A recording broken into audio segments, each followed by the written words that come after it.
Está tudo muito bem nessa nossa cidade de desenho, não é mesmo? Tudo funcionando, tudo no lugar. Agora, já imaginou uma cidade sem orçamento público?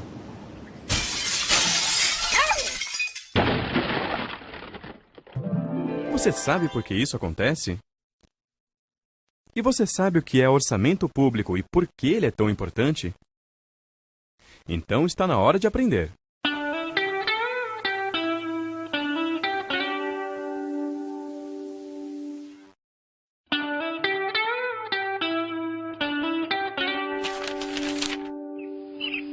É muito bom quando tudo está funcionando direitinho. Nada quebrado, nada faltando, tudo no seu lugar. Mas a verdade é que nem sempre é assim. Veja o exemplo do Cadu. Já está há mais de 2 horas esperando por atendimento neste posto médico. Já disseram para ele que ali falta gases, gesso, remédios e que o número de médicos e enfermeiros é insuficiente para atender o tanto de gente que chega buscando ajuda. E sabe como ele foi parar ali? Há anos que prometem construir uma quadra de esportes para o pessoal poder jogar futebol. Como até hoje essa quadra não virou realidade, Cadu e seus amigos batem bola num terreno baldio mesmo, em péssimas condições. Bastou um buraco no caminho do nosso craque e pronto, pé machucado. E corre todo mundo com o coitado do Cadu pro posto de saúde. E o jogo ainda estava 0-0.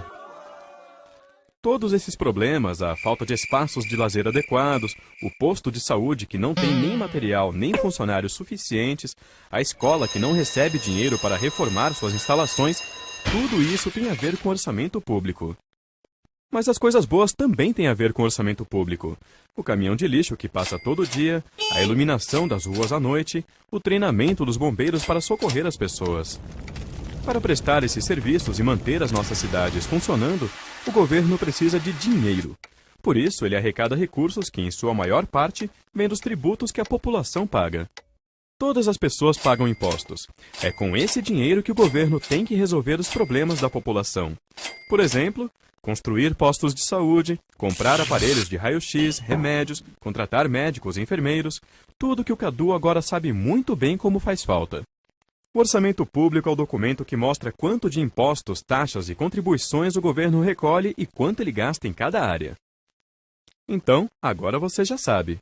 O orçamento público mostra 2 coisas importantes: quanto o governo arrecada da sociedade e como ele gasta esse dinheiro. No próximo vídeo, vamos ver como é feito o orçamento no Brasil.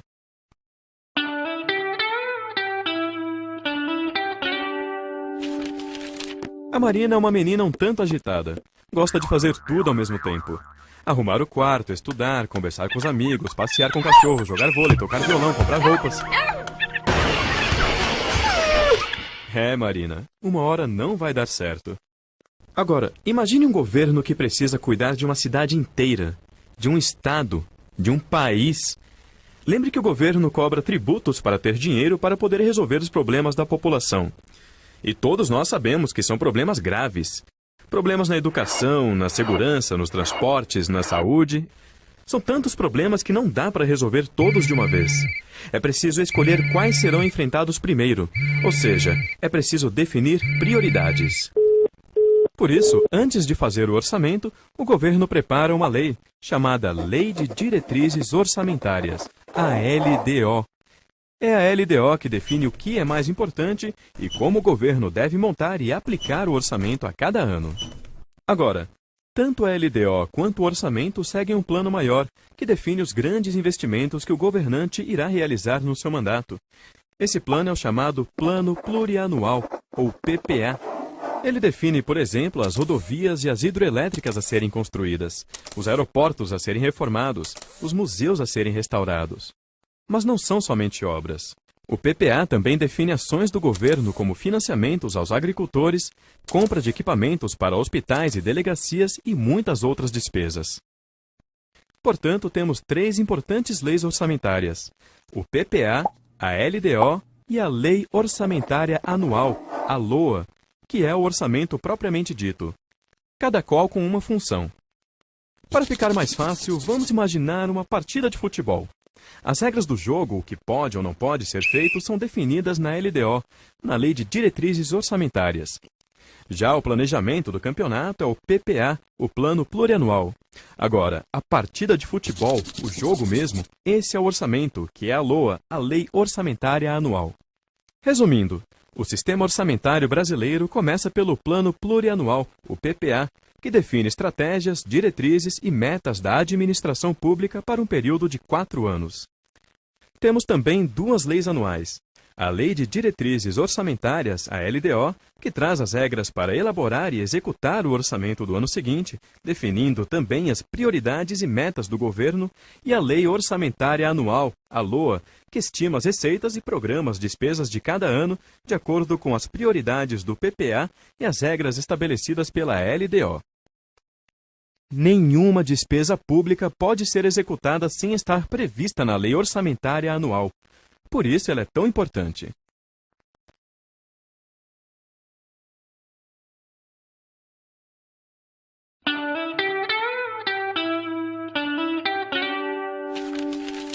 Todo mundo tem um lugar preferido onde se sente bem e de onde é difícil tirar a pessoa de lá, não é mesmo? Uns preferem a praia, outros o parque, o clube, a escola, o shopping. Mas sabe qual é o lugar preferido do Léo? O quarto dele. É ali que o Léo faz as coisas que mais gosta. Vê TV, ouve música, conversa com os amigos na internet, joga videogame. Ele pode passar horas fazendo isso. Agora, sabe do que o Léo não gosta? Quando falta luz. Bom, então para o Léo não ficar triste, o que precisa ter sempre na casa dele é energia elétrica. Mas ter luz em casa não é uma coisa tão simples quanto parece. É preciso gerar essa energia e fazer com que ela chegue à casa das pessoas. E para isso, o governo precisa fazer grandes investimentos, como a construção de estações de energia, linhas de transmissão e usinas hidrelétricas. A construção de uma hidrelétrica, por exemplo, é uma obra extremamente complexa e cara, que exige, antes de tudo, planejamento.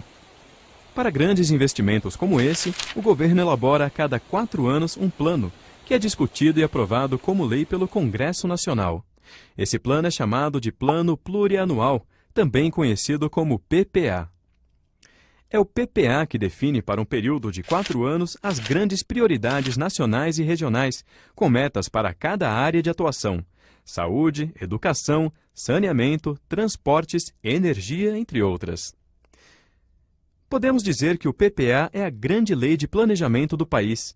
É ele que faz o vínculo entre o plano estratégico do governo e os orçamentos de cada ano.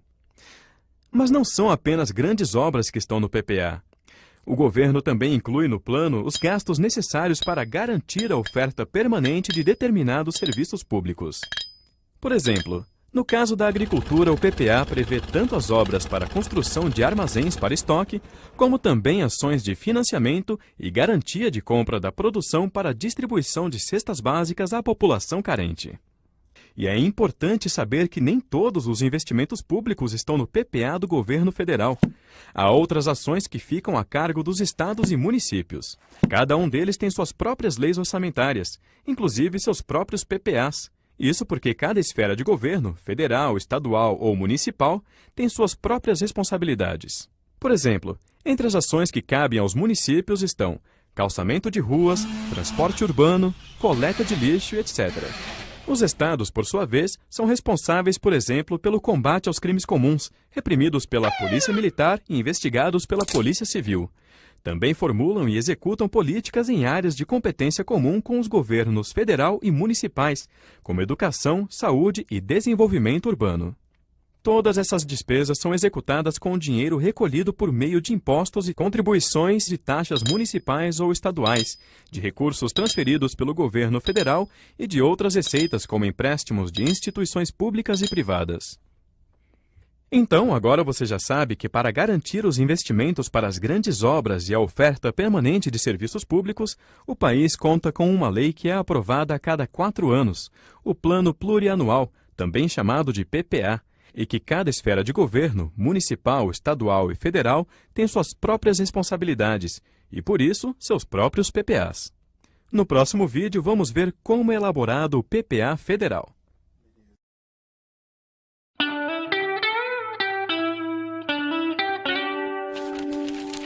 Neste vídeo você vai saber como é elaborado a cada 4 anos o Plano Plurianual, também conhecido como PPA.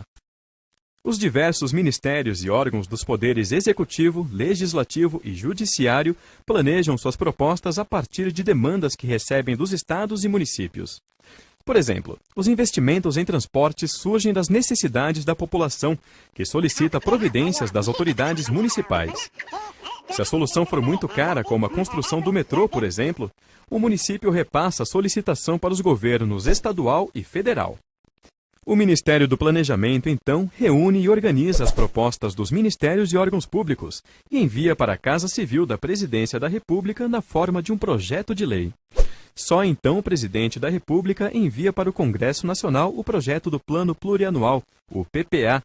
Isso deve acontecer até 31 de agosto do primeiro ano do seu mandato.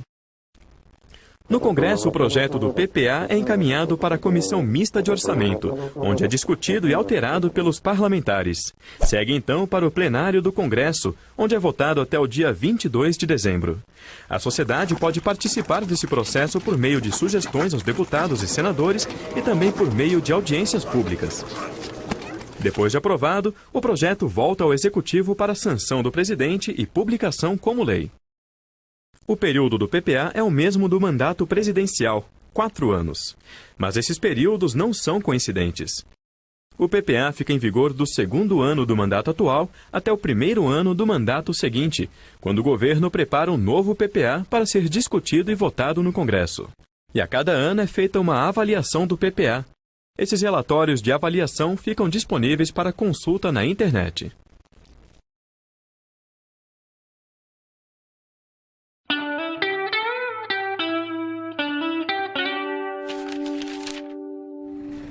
Você já sabe que para realizar é preciso planejar, e que no caso do orçamento público, o governo trabalha com um planejamento de médio prazo, chamado Plano Plurianual, ou simplesmente PPA. É no PPA que são definidas as grandes prioridades nacionais e regionais para cada período de 4 anos. Mas antes de se fazer o orçamento de cada ano, o governo prepara e encaminha para ser discutida no Congresso uma outra lei, chamada Lei de Diretrizes Orçamentárias, conhecida como LDO. É essa lei que diz como deverá ser feito o orçamento anual e quais são os gastos mais importantes para aquele período. Para entendermos melhor como funciona e para que serve a LDO, vamos ver o exemplo da família do Léo. Há tempos que o seu Almir, o pai do Léo, vem querendo levar toda a família para uma viagem por várias cidades do Brasil. Ele acha que a viagem será importante para os filhos saberem como o país é grande e como é diversa e rica a nossa cultura. Já tinha inclusive começado a separar uma parte do salário todo mês para poder realizar esse plano. O problema é que nem sempre as coisas saem como planejamos, não é mesmo? Uma noite caiu uma chuva daquelas, de deixar até o gato assustado. Caía tanta água e ventava tanto que uma parte do telhado da casa foi embora. Se não bastasse todo o estrago que a chuva fez dentro de casa, o seu Almir logo percebeu que ia ter que providenciar o conserto do telhado o mais rápido possível. Não dava para esperar a próxima chuva, não é mesmo? Por isso, uma coisa ele sabia. A prioridade agora, na hora de fazer o orçamento de casa, é consertar o telhado. A viagem vai ter que esperar mais um pouco. Mas ele sabe também que, tão logo o problema do telhado esteja resolvido, os planos da viagem voltam a ser prioridade. Com o orçamento público é mais ou menos assim. Nós já vimos que no PPA estão as grandes prioridades para um período de 4 anos. Mas esse planejamento precisa ser ajustado a cada ano de acordo com as necessidades e metas do governo para o ano seguinte. É a LDO, portanto, que diz quais são as despesas mais importantes que o governo deve fazer a cada ano. Por isso, podemos dizer que é a LDO que faz a ligação entre o plano estratégico de médio prazo, estabelecido no PPA, com o plano operacional de curto prazo, representado pelo orçamento anual.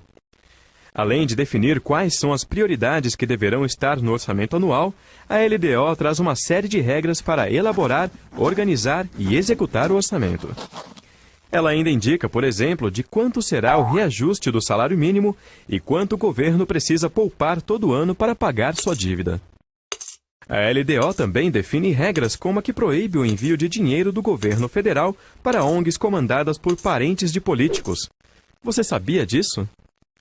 Outros assuntos que a LDO traz são as eventuais alterações na cobrança de tributos e as regras temporárias para o caso do orçamento não ser aprovado até o final do ano.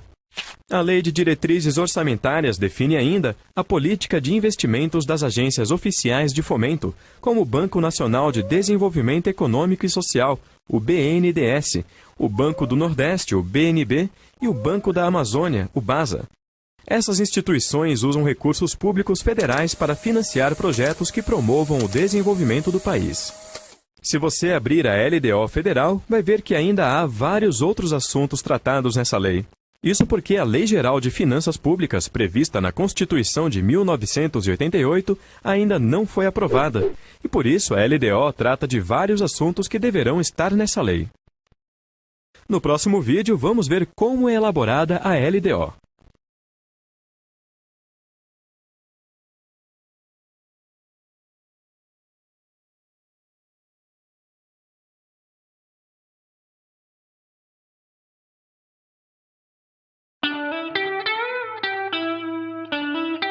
A proposta da Lei de Diretrizes Orçamentárias, a LDO, é elaborada no Ministério do Planejamento, com o apoio técnico do Ministério da Fazenda.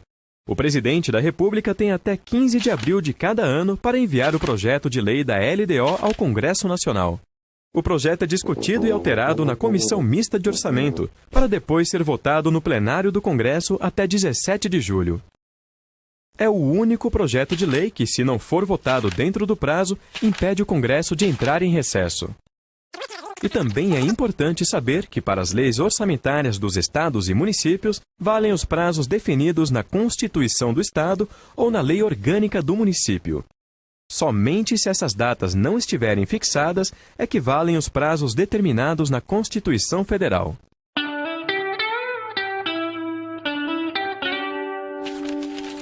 Hoje o seu Almir vai dormir mais tranquilo. Ele finalmente conseguiu, com a ajuda do Léo e do resto da família, fechar o orçamento da casa para o ano que vem. É assim que o seu Almir faz para ter certeza que as principais necessidades da família serão todas atendidas. Vai todo mundo se alimentar bem, ter saúde, estudar e a casa vai ficar em ordem. E ele está mais feliz ainda porque depois de prever todo o dinheiro que a família vai receber no próximo ano e programar todas as despesas da casa, ele percebeu que ainda vai poder levar todo mundo para viajar nas férias do jeito que ele queria. O que ele precisa agora é só seguir direitinho o que está naquela planilha ali em cima da mesa. Apesar de falar em milhões e bilhões de reais, o orçamento federal lembra o orçamento doméstico. Ele inclui toda a programação de gastos da administração pública, desde o pagamento de pessoal, de aposentadorias, saúde, educação, até os investimentos das empresas estatais, que são aquelas controladas pelo governo. E como você já sabe, o orçamento público é, na verdade, uma lei, discutida e aprovada todo ano, chamada Lei Orçamentária Anual, também conhecida como LOA. Na LOA, os gastos do governo estão organizados por assuntos, ou, como são chamados, por áreas de governo, como saúde, educação, transporte e segurança.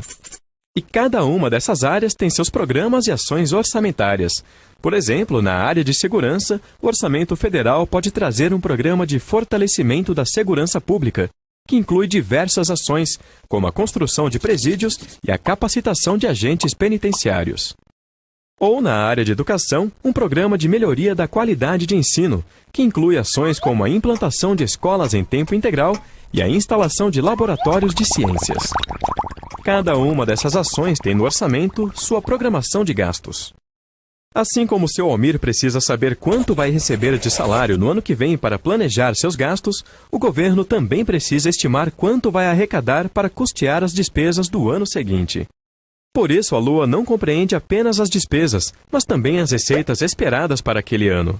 Essas receitas vêm principalmente da cobrança de tributos, como o imposto de renda e a contribuição previdenciária.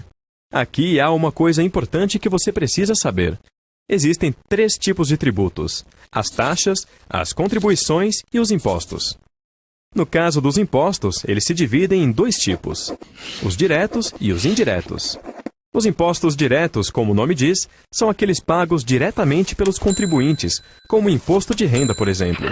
Já os indiretos estão incluídos no preço de todos os produtos que compramos. Entre os impostos indiretos, o mais importante é o Imposto sobre Circulação de Mercadorias, conhecido como ICMS. Você já deve ter ouvido falar. Como é um imposto indireto, quem repassa o ICMS para o governo é quem vende o produto, como a loja, o supermercado, o posto de gasolina, etc. Além dos impostos, também pagamos contribuições, como a que vai para a Previdência Social, e taxas como a da iluminação pública. Então, agora você já sabe. O orçamento público é uma lei chamada Lei Orçamentária Anual, ou apenas LOA. Ela é discutida e aprovada todo ano e traz a programação dos gastos do governo em cada área e a previsão das receitas para custear esses gastos. Daí a importância do orçamento público. É no orçamento que devem estar as necessidades e os problemas da população e com que recursos eles deverão ser enfrentados.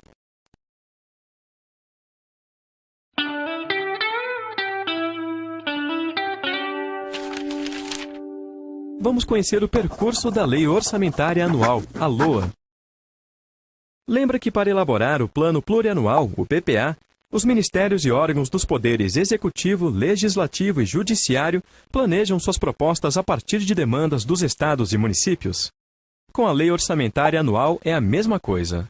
Por exemplo, se uma comunidade sofre com a seca, mas não possui recursos para construir um açude que ajudaria a minimizar o problema, a Prefeitura pode solicitar providências do governo federal. Assim como ocorre com o PPA, na elaboração do projeto da Lei Orçamentária Anual, o Ministério do Planejamento reúne e organiza todas as propostas dos demais ministérios e órgãos públicos e as envia para a Casa Civil da Presidência da República na forma de um projeto de lei. Só então o Presidente da República envia para o Congresso Nacional o projeto da Lei Orçamentária Anual, a LOA. Isso deve acontecer até 31 de agosto de cada ano. No Congresso, o projeto é encaminhado para a Comissão Mista de Orçamento, onde é discutido e alterado pelos parlamentares por meio de emendas. Segue então para o plenário do Congresso, onde é votado até o dia 22 de dezembro. A sociedade pode participar desse processo por meio de sugestões aos deputados e aos senadores e também por meio de audiências públicas. Um atraso na votação da Lei Orçamentária Anual não impede o Congresso de entrar em recesso, como acontece com a Lei de Diretrizes Orçamentárias, a LDO. Se os parlamentares não conseguirem concluir a votação da LOA até o final do ano, a liberação de recursos do orçamento seguirá as regras temporárias definidas na LDO. Aprovada a LOA, o Congresso devolve o texto ao Executivo para a sanção do presidente e publicação da lei. Depois de publicada, a LOA começa a ser executada. É aí que começamos a ver os problemas da população serem resolvidos, os serviços públicos prestados e as obras realizadas. Mas isso só vai acontecer se a LOA tiver sido bem planejada e se os recursos forem bem aplicados. Por isso é importante a participação da sociedade, não só na discussão do projeto da Lei Orçamentária Anual, como também no acompanhamento da sua execução.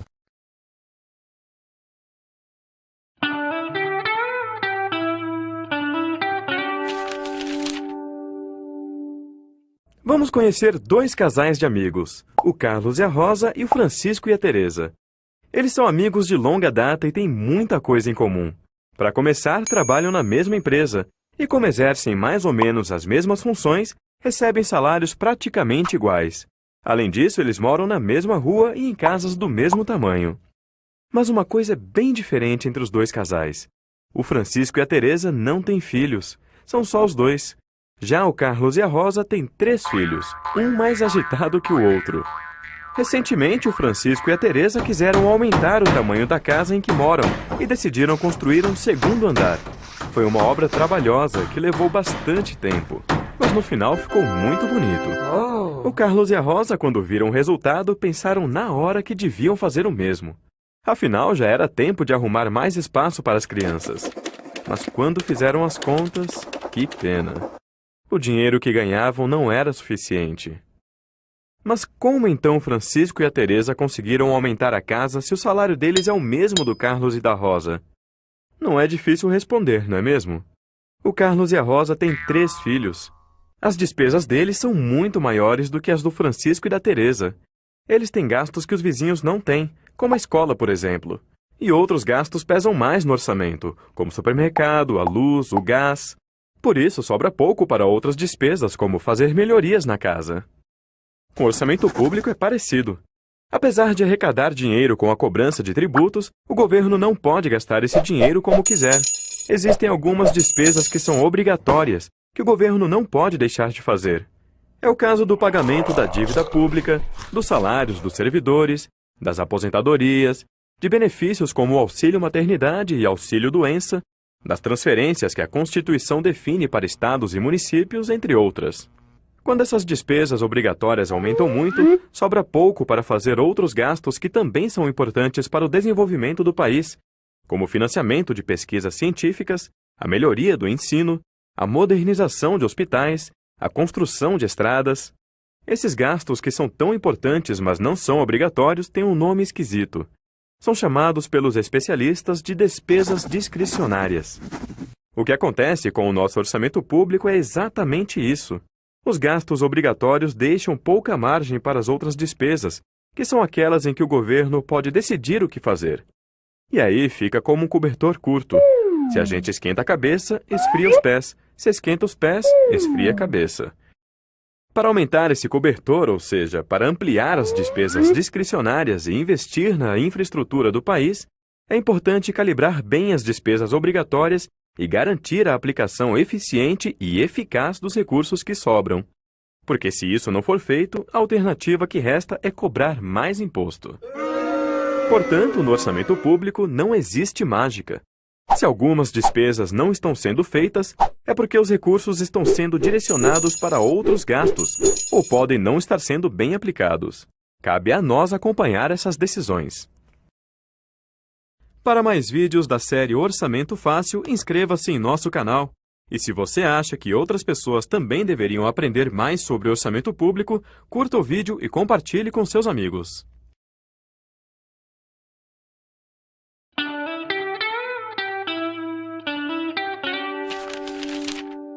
Você já sabe que o orçamento público mostra duas coisas: quanto o governo arrecada e como ele gasta esse dinheiro. Nesse vídeo, vamos conhecer algumas das regras para o gasto dos recursos previstos no orçamento. Para começar, é importante que você saiba que nem todo o dinheiro que o governo arrecada vem da cobrança de tributos. Parte vem da prestação de serviços, da venda de algum bem público, como terrenos, prédios e veículos, do recebimento de aluguéis, ou mesmo de empréstimos, como os títulos públicos que o governo lança no mercado.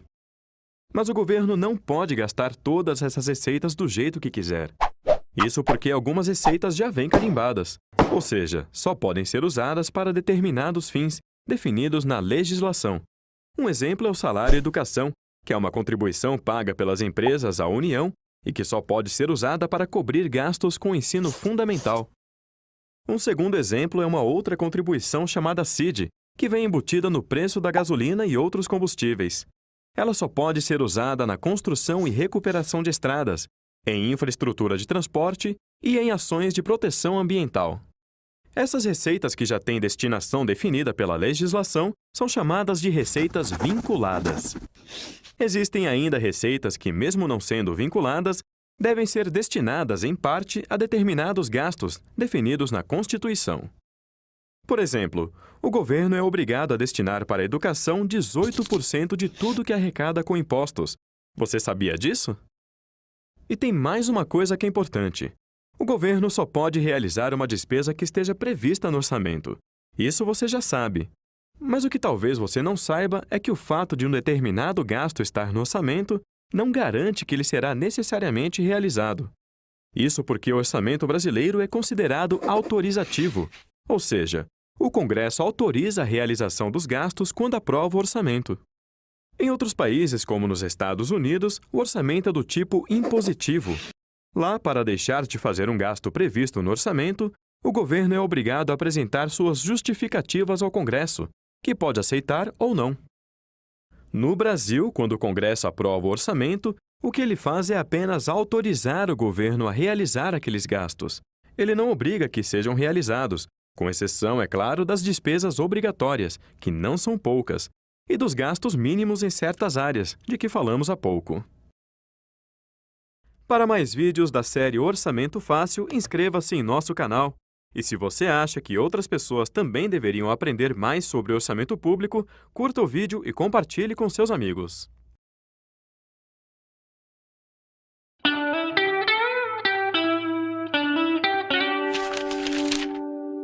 O Carlos e a Rosa moram na mesma casa desde que se casaram. E eles adoram morar ali. É uma casa legal, fica numa rua super agradável e os vizinhos são bons amigos. Quando chegaram há alguns anos, a casa parecia enorme. Também eram só os dois. Tinham poucos móveis, poucas lembranças e ainda muita história pela frente. Passado algum tempo, a coisa foi ficando bem diferente. Os móveis mudaram, aumentaram de tamanho.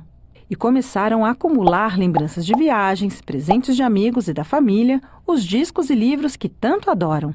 E, principalmente, chegaram as crianças, que não param de crescer e nem ficam quietas.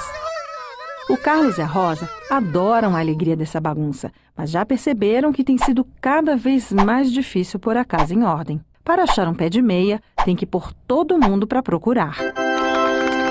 Foi aí que perceberam que precisavam de uma casa maior. Como não queriam se mudar dali, decidiram seguir o exemplo dos vizinhos e construir um segundo andar. Mas quando fizeram as contas, que pena.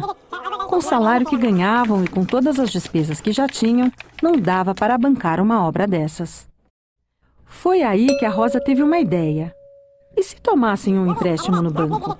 Poderiam negociar uma parcela que coubesse no orçamento deles. É claro que teriam que cortar alguns gastos e diminuir outros, mas se conseguissem fazer de forma organizada e consciente, os benefícios seriam muito maiores. Portanto, ao decidirem pelo empréstimo, o que o Carlos e a Rosa fizeram foi contrair uma dívida. Na prática, isso significa que agora, entre as despesas de todo mês, eles precisam incluir um novo gasto, a parcela da dívida. E eles sabem que essa dívida precisa ser bem administrada. Caso contrário, ela pode começar a tomar espaço de outros gastos importantes, como a escola das crianças e o supermercado.